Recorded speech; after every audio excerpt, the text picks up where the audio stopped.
Good morning, good afternoon, good evening, Notre Dame fans, wherever you are, whenever you're listening to this, watching live, watching back, listening to this as a podcast, whatever the case may be. Thank you for making us a part of your day. I'm Mike Singer. With me is Kyle Kelly. We cover Notre Dame football recruiting for blueandgold.com, the premier destination for Notre Dame coverage. I would say especially on the recruiting side of things. Kyle and I got things locked down. Kyle, trust that you're well. We don't need to hear about Twitter notifications right now, but everything else going okay, buddy? Are you saying that because Twitter's actually been broke for you? I am not, but it has been annoying. I will say Yes. that the Twitter DMs being down is annoying. It's a primary way we communicate with different people. Um, so real quick, I got to talk about. It's funny. I just got a DM. I got to talk about something real quick before we dive into today's show. Cal, I stop me if I said this last week, but I've been covering football recruiting for 12 years. I've covered schools in Florida, California, Oregon, Colorado, Kentucky, all over the country, right? Some of these schools where they're located, and of course, Indiana for half of my career now. Some of these like states that the schools are located in, where a lot of the fans are, have spring football for high school. Here we Some don't. go. Do you know I where I'm going with this? I don't know if you Oh, I talked said about this on our staff meeting the other day. Yeah, I've heard it before. Okay. I've been doing this for 12 years. Hello, Brent. Hello, Swandong. I've been doing this for a long time. And I, live primarily in the South for most of my life. And spring football is just a thing down here. So you get, I think it's like 15 to 20 practices in the month of May, or like mid-April, depending on which state specifically, anywhere from like mid-April to late May. And you get like 15 to 20 practices, and you often play a scrimmage, last exhibition against another team. Again, been doing this for 12 years, have covered so many spring games in my life at the high school level. So many, countless. Never before have I had anyone, just whether it's a fan or just someone who has a pulse, say, never before this year say, what are they doing? What do you mean what do you mean spring football? Never in my life. This year, Kyle, I can't do anything talking about either Noah Grubb's spring game last week or I was at Elijah Golden's spring game last night. Never before until now. Everyone is just like, what are you talking about? A spring game? What are you talking about? A spring? They play football in the spring. Listen, if you're from like Virginia, they don't have spring ball there. I get it. I know Ohio doesn't have spring ball. But it's just been shocking to me that this is the year we put our foot down in 2025. We have to get these answers about spring football at the high school level. It's been wild to me. I don't know why it is. Maybe I've gotten bigger as a brand and I'm reaching more people than ever before, but I don't understand why it's this year. Otherwise, why it's this year that people are like, "What do you mean spring football?" Which, by the way, Kyle. So I saw Elijah Golden last night. Big time Notre Dame defensive line target. Let me pop up his profile real quick. I know we get a lot of comments from people saying, Mike, I really appreciate how you pop up the profile so I know who the heck you're talking about. This is Elijah Golden. 6'3.5", 260 pounds, 4-star. Notre Dame absolutely loves him. He was a pot of gold offer, right, Kyle? Yes, sir. So long-time Irish target. They've been after him for 14 months now, and I interviewed him last night. We'll be able to find that story blue and gold soon. Kyle, what's the worst? Actually, I'm not going to let you answer that because you could go 50 different directions. But in my opinion, the worst thing that could happen when you're going to see a recruit in person is that one play you don't video. They have a big time play. That happens to me all the time too. So I interviewed. So the spring game yesterday was actually it was more of a jamboree that we call it, where it's like three teams play. Explain the jamboree because us Midwestern folks don't really know about that. So it's 3 teams. So team A plays team B, then team B plays team C, and then team A plays team C, and they all get a half against each other. So that's kind of how it goes. So one play I missed was, and I got to interview Golden between his 2 halves. His coach is Jared Clark, by the way, who does his, the Patreon stuff with Goolsby.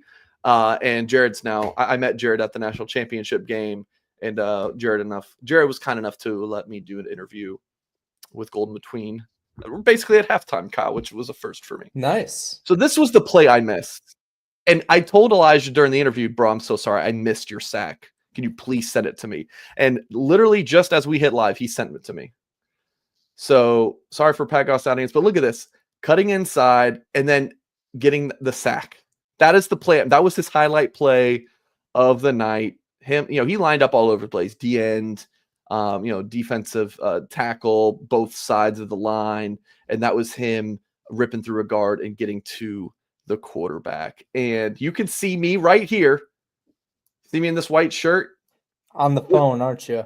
No, I was actually cracking a joke to those two guys who I've known for a while, and I missed it. I was so upset. This goes for a little while longer, you're gonna see a face palm. You weren't facing his face either. Yeah, I was. I was watching it. I saw it. Yeah. Yeah, no, Look, but that's my lanyard. usually when we take video, yeah, that's they must have just switched the field or whatever. They told me that you had to be behind the 20 on that end zone. I don't care. I could have been on either side of the field, but I obviously would have been a lot closer. So that was a bit of a bummer. Well, 7 minutes in, Kyle. We probably should dive into today's show. But let me add something real quick. Just if I haven't lost everyone yet with my off-topic ramblings, don't I look great in my row back here? This is a part of the it was like an Ireland collection. There's like a St. Patrick's Day collection, something, I don't know, but I had to cop this. This is not Notre Dame specific gear, but of course it's got, shamrocks and clovers all over it. So it looks fantastic. But Rowback, if you don't have any Rowback product, use the promo code BlueGold20. Treat yourself, right? Father's Day's coming up. Buy something for yourself from your kids. Yeah, you might have $124 polos here, but I am telling you, this stuff, like you will thank me. You'll be like, dang, Mike, I'm glad I dropped, after the 20% off, whatever that math ends up being, you're going to thank me. You're like, dang, bro, it fits great. You feel great. You can wear it all day, golf, hanging out. I'm hanging out with some friends after this show. This is what I'm rocking. Like, this is an all-purpose tee and it feels great. So definitely check out rowback.com, RHOBACK.com, and use the promo code BlueGold20.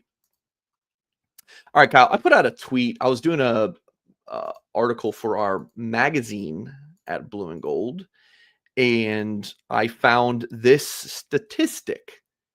All right, here's my tweet. I'll read this out for podcast audience.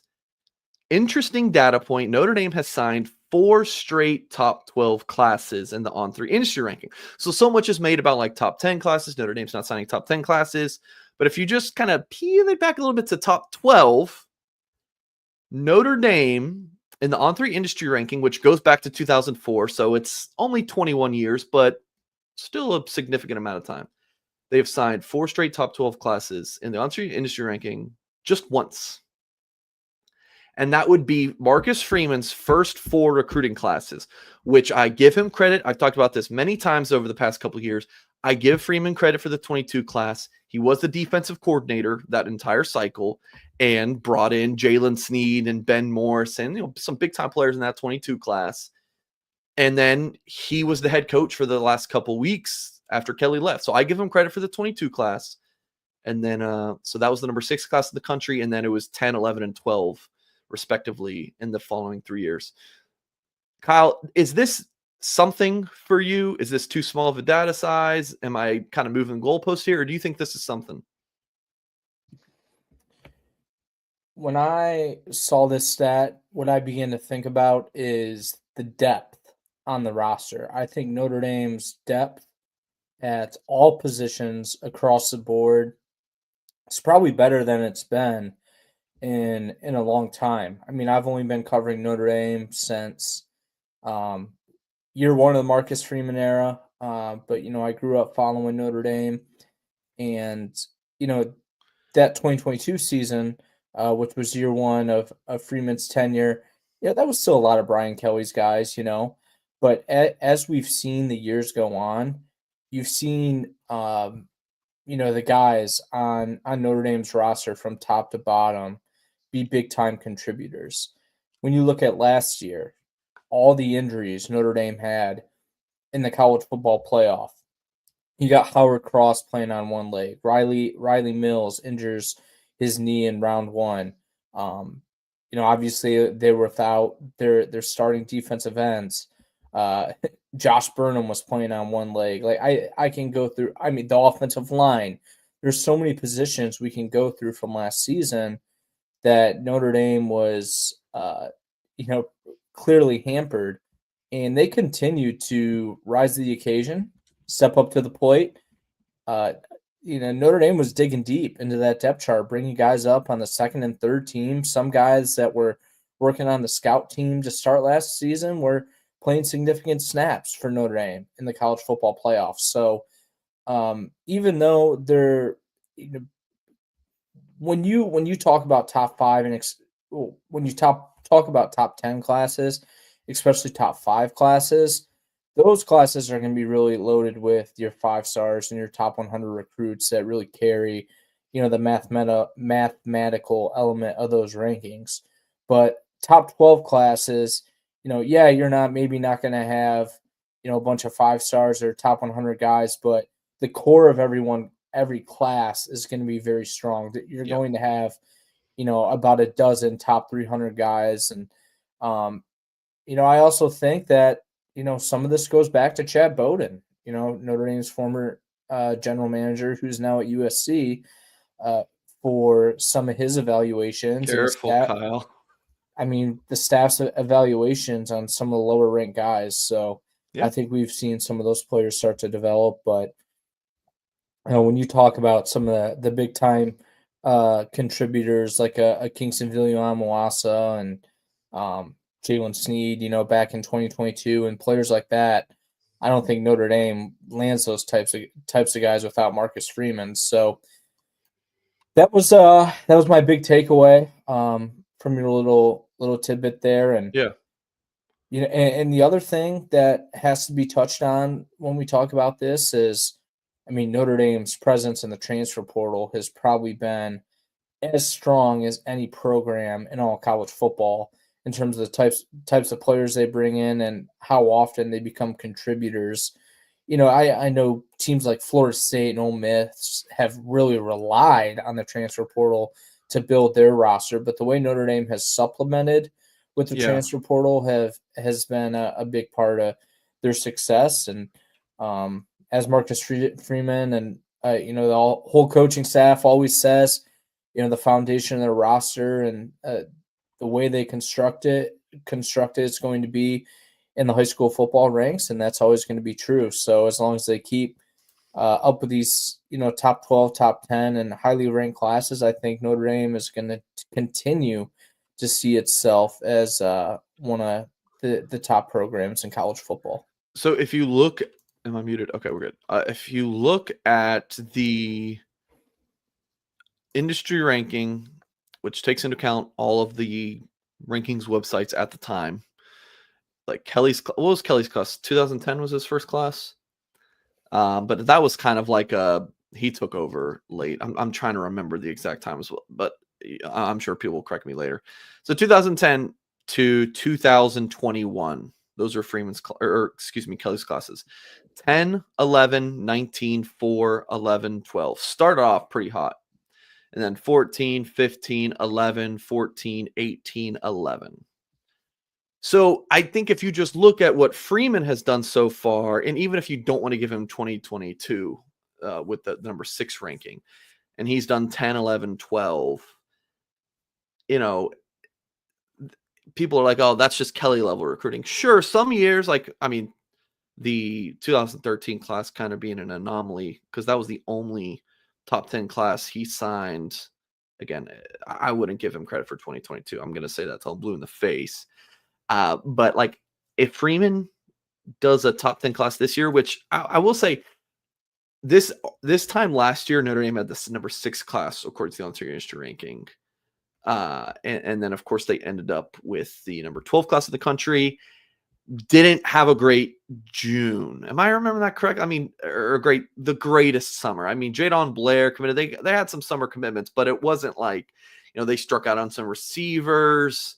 Obviously, Deuce Knight decommit. Later in the fall, that started brewing in the summer. So it wasn't like the greatest summer for Notre Dame. So for all of you who, were tweeting at me, in response to my post, like, but it's so far from signing day. I understand. Like, I get it. I wrote a whole column about this, like how Notre Dame recruiting has changed. But like, if you look at it, where things are at right now in a vacuum, like as of today, May 23rd, 2025, like, no, like there's really no denying that Marcus Freeman has raised the ceiling of football recruiting at Notre Dame. Like that's just what it is.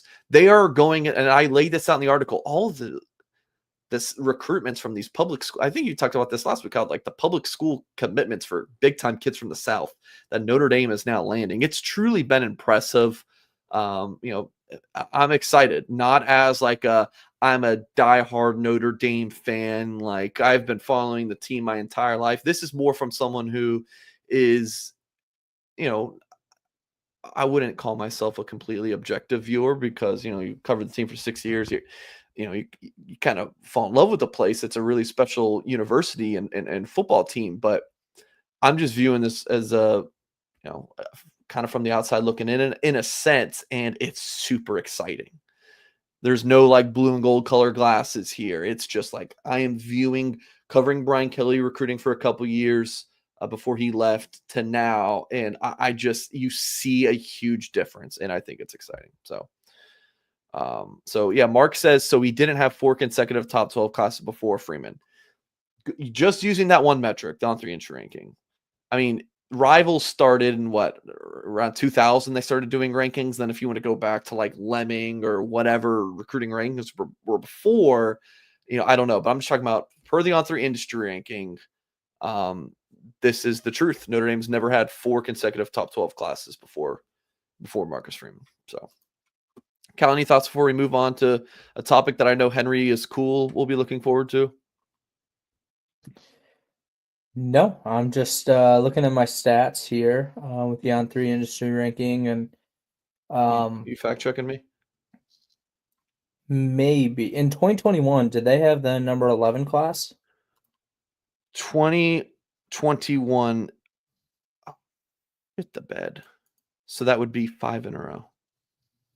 How did I miss that? Are you sure? Yeah, I was just checking it myself, and I was surprised I missed it. So, me with all these spreadsheets I got going on. So hopefully that's accurate. 2011. No, it is. All right, this is just our little secret. Singer messed that up. No, because I was trying to find out if All right, but how about this? Not a single head coach has done it 4 times in a row. Right. How about that? They did have 3 consecutive top 5 classes in 06, 07, 08. So that's pretty good. Yep. Of course, the number 4 class in 2013. That's always been the benchmark, and I think that's what Marcus Freeman and company are shooting for now, because part of that 2013 class was finalized during the national championship season. Next time, Kyle, don't put me on blast. I'm glad you brought it up. You don't gotta put me on blast. I didn't mean to. I was just looking at the stats here. And I've got my own. I've had it for a few years. The industry, ever since we joined on3, I have like a list of it so I can easily cross-check instead of like having to click through each. All right, so how about this? Because it was the 2021 class at 11. Was at 11. So that's 5 straight years of top 12 classes. So maybe the tweet, what was the tweet even? Let me pull it back up. Damn it, Singer. Notre Dame has signed 4 straight top 12 classes just once. Technically, it's 5. But Notre Dame, let's insert Notre Dame has only had a head coach sign 4 straight. First head coach to do it 4 years in a row. Yeah, there you go. Let's talk tight ends. I'm throwing off my game. Okay. So a lot of different developments here in the past a couple weeks when it comes to tight end recruiting for the Fighting Irish. I'm going to run through it all, Kyle, and I think you probably covered tight end recruiting a little bit more than me. Kyle and I just will be like, whoever kind of gets the first interview with a kid is usually just who ends up covering him specifically. There is some crossover, but I'm just pulling up profiles, Kyle, because there's a lot to get to. Besides a specialist, Kyle, tight end's the only position that Notre Dame does not have a commitment at, right? I believe so. Yeah, safety and cornerbacks. Yeah, we just kind of lump together. Yeah, especially when Aiden Pouncey could play either. All right, I'm just kind of making things look pretty over here. Give me a second, guys. Okay, so I'm gonna run through this. That tweet just kind of threw off my game. All right, so Matt Ludwig, Notre Dame offered him at the end of March and hoped to make a move with Matt Ludwig, a.k.a. Moose, from Billings, Montana. And I was told this really came down to Notre Dame and Michigan. If I'm Notre Dame, they should 100% stay in contact with Matt Ludwig because Michigan is just, I'm not trying to like insert myself into this narrative, but like it's a dumpster fire. Like with all of the, like in terms of everything that's happened this past couple of years, like, yeah, they won the national championship. You could throw an asterisk on it. And then they've had so much, so many violations. Like I think their president just left for Florida or something like that. It's sketchy. So I don't know what's going to happen at Michigan. And if I'm Notre Dame, I'm keeping in touch with Matt Ludwig in case they get some kind of ban. And Matt Ludwig's like, oh crap, I don't want to go there anymore. So they should keep in touch with him. Ian Premer is a prospect to keep a close eye on, 6'5", 225 pounds. He's from Great Bend, Kansas, Notre Dame, Kansas State battle. That one is looking like, and I believe Michigan was a factor for him as well. He was actually going to visit there next weekend, but they have 2 tight end commits now, so I don't know if they'll continue to recruit Ian Premer, but still, we think this is a Notre Dame, Kansas State battle. J.C. Anderson from Mount Zion High School in Decatur, essentially off the board. Not going to take that Notre Dame official visit this summer, which is, I don't know if we've said this a ton on this program, but like in February and March, when we're reporting on official visitors, we're doing it because we have to. Like we're going to report on these things that are being scheduled. But I always like to say that early, it's super tentative. Like even today, May 23rd, there's still visits getting shuffled around. Like it's a very tentative thing early in the game. Braden Fogel from Lexington High School in Mansfield, Ohio, the number 9 tight end in the country.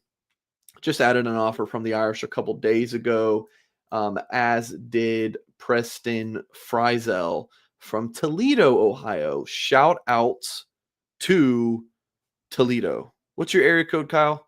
41? No. You're close. 419, and ironically, Braden Fogel has the same area code because Mansfield, Ohio carries the Toledo area code. Is Pittsburgh 412? I think so, yeah. Yeah. I should know because on my laptop, my iMessage doesn't have numbers saved. Bro, so you got to get that. That would drive me insane. Well, yeah, you're a Boy Scout, bro. I don't give a shit. Oh my gosh, that would. Dude, I got all my contacts color coded, so I know who the hell's trying to get a hold of me. Wait, what? What do you mean color coded? So what am I? Red? Do not answer? No. No. We obviously use our personal phones for our job. Okay, that's just part of the deal. So, Well, this is not all of it, but mainly the group of friends and family I talk to and recruits, and then people like you in the industry. So, wait, recruits go with family and friends? Wait, no. Hold on. I'm going to break it up. So, if you're a friend or family member of mine, your contact photo is the standard gray. Okay. If you work for On3 Rivals or like Matt Freeman, even from Irish Sports Daily, you, Mike, you guys are all light blue color. and all the recruits are green. This is So, chaotic. yeah, I wonder if I can show it without getting in trouble here. No, you're good. I think we get the picture. Yeah, here we go. Yeah, okay. so like, Don't dox me. see the different colors there? Oh, wait. See Mick Walker? What He's did Mick blue. Walker want? He was texting me about Fogel, but like, look, Preston Friza, like all these kids, yeah, they're green. All right. Don't dox anything. Yep, that's it. That's how I do it. That's just so I know. Like, I don't know. I'm weird. I'm weird with that stuff. It's kind of pointless, to be honest, but Kyle, it's just that's the way I do it. You are a special individual. Kyle and I think we work well together. Kyle hasn't quit yet, so I guess he doesn't hate working with me, but like we're such opposites in a way, which I think makes us great. Like Kyle is very buttoned up, proper. You know, like if he's texting me, he spells out in complete sentences and he capitalizes every name. And, you know, if he says 5-star plus, he will format it correctly. And I'm like, you know, I don't spell anything out. You know, I'm just like, hey, you up? What up, bro? I'm not organized. I'm not a spreadsheet. I'm not a spreadsheet guy. Oh, Kyle. All right. Anyways, got Singer's number now. I'll give you my number. I don't care. It's 8675-309. So Preston Frizel, Notre Dame offered. What's that? I'm trying to think of the one Morgan Wallen saw.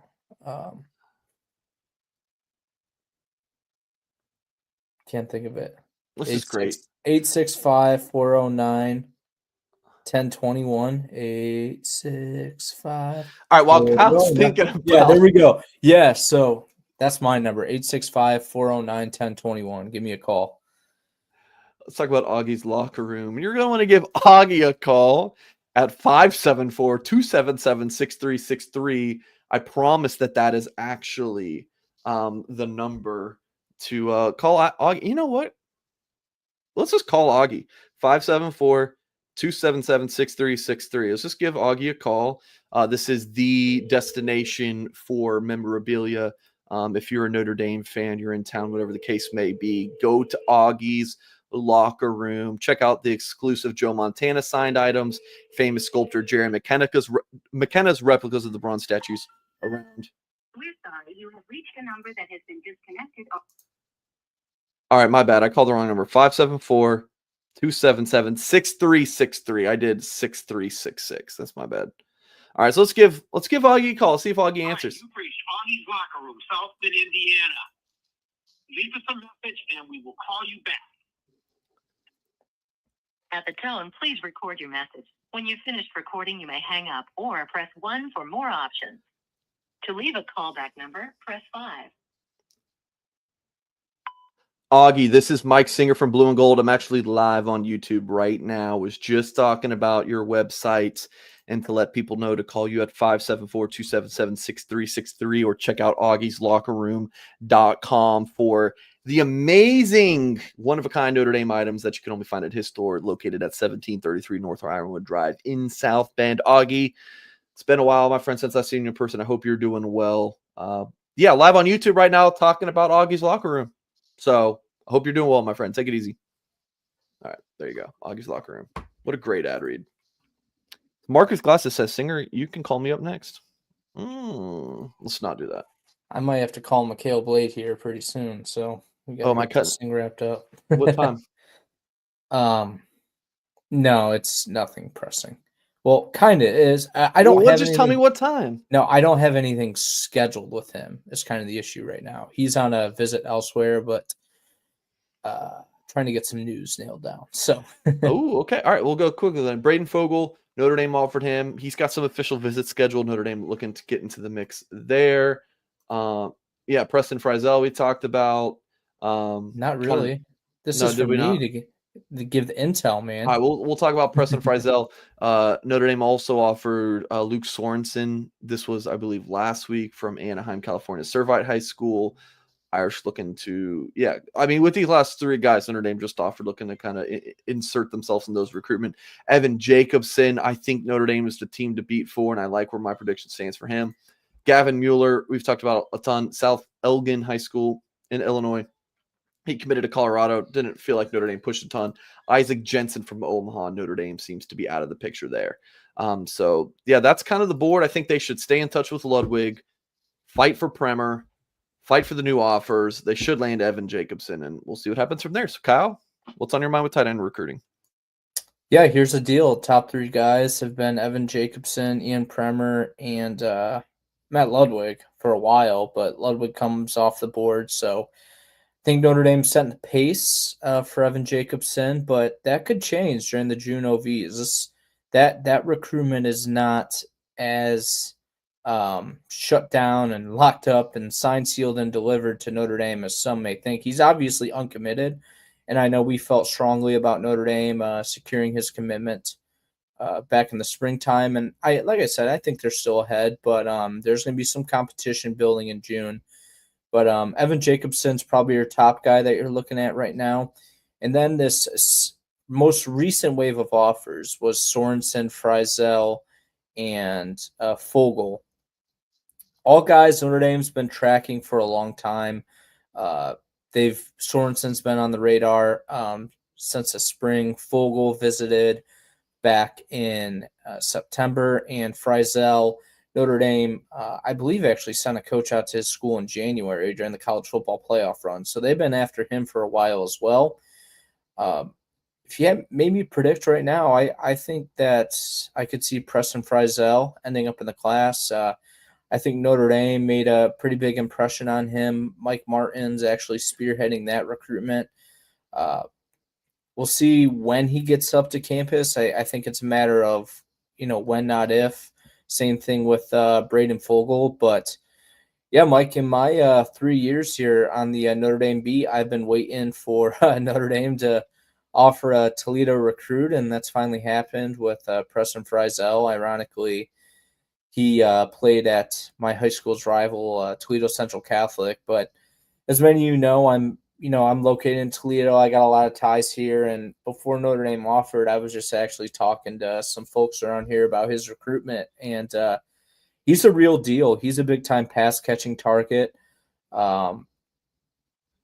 That's what Notre Dame told him when they offered. They like his ability as a receiver, which I think is, kind of unique, because I feel like a lot of these Notre Dame tight ends you often see, lined up close to the line of scrimmage. And I know these guys line up into the slot as well, especially Michael Mayer back in the day, but that's where Frizzell really excels, is kind of on the outside and in the slot for Central Catholic.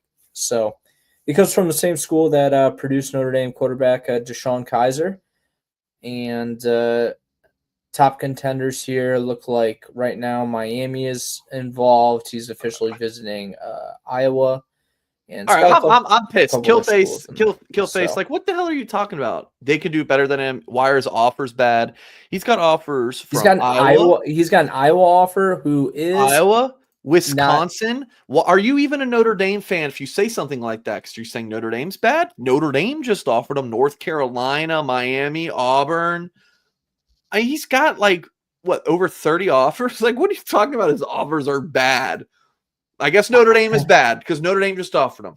So there you go. Iowa, which is tight end U right now, they offer Notre Dame's tight end U right there with it, and then Wisconsin. Like, what? Yes. And here's my point. I was targeting him and not Evan Jacobson, as mind blowing as that is. Evan Jacobson, the top recruit in the Hawkeye State. So we'll get some clarity here in June on who ends up on the commit list, but I think based on the guys they're targeting right now, I think we see two of them. Yeah, this kid looks awesome. Like, Notre Dame has, some years they'll sign more of like a blocking tight end, more traditional, both like a Michael Mayer or someone who's truly a blocking tight end and receiving tight end, like an all-purpose one. And then, I would put Jack Larson in the receiving tight end category. But the problem with Jack is he's just like 6'2", 6'3", and he's kind of like an H-back slot guy. Frizzell would be like he is a receiver that can also maybe do some backside blocks here and there. Like he would technically be a tight end, but this would be. I feel like he would fit perfectly in Denbrock's offense. Would he fit perfectly with like a Reese? Nah, I don't think so. But I think that look, Denbrock. I don't think he doesn't need to use the tight end. Like he doesn't need tight ends. So yeah, I don't know. I mean, so he said, look at Sorensen's. I mean, Sorensen's got USC, UCLA, Nebraska, A&M, Miami, Penn State, Ole Miss, Wisconsin, LSU, Michigan, Bama. Okay, yeah, he's got more, but like, what does that have to do with it? So now just offer lists are the be all end all. Some days it's ranking, now it's offer lists. I mean, come on. All right, I'm gonna stop. Kyle, I just got to text my wife, and I heard the baby crying. We had one more topic. We're gonna have to cut it short. We'll hang out with that next week, and we're gonna pick it up there. But yeah, an offer list. Like, I don't even think many of those. Like, Sorensen's not even taking officials to half of those schools. It's like, anyways. Yeah, we're going to wrap up the show there. Folks, please hit the thumbs up on this video. Subscribe to the YouTube channel for more content. We will be live next on Tuesday for the Notre Dame six-pack show with Jack Sobel, Tyler Horka. And then we did not have, if you missed the show with Tim the other night, we did not have that. Tim texted Wednesday morning. Both of his kids were sick. His wife was not feeling well. So Tim took care of the family. And I had made plans, and then Swandong on the message board was like, why don't you do a call-in show? And I was like, that would be a great idea if I would have thought of that, but I'd already made other plans for Wednesday night. So next time, though, we'll do a call-in show if these shows get canceled. But yeah, that is going to wrap up this week's Notre Dame recruiting update. I hope you found it insightful. Hit the thumbs up on this video for more content. And as always, we will catch you next time.